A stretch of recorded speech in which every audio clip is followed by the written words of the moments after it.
Hello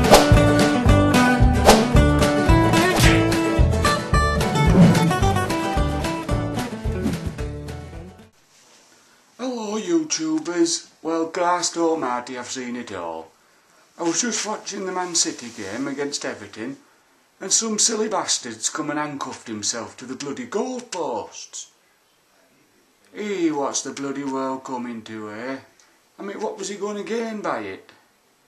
Bloody arsehole. Now, I don't know, I presume there's going to be some footage put up later, and if there is, I'll pop a link down below, but what a bloody knobhead.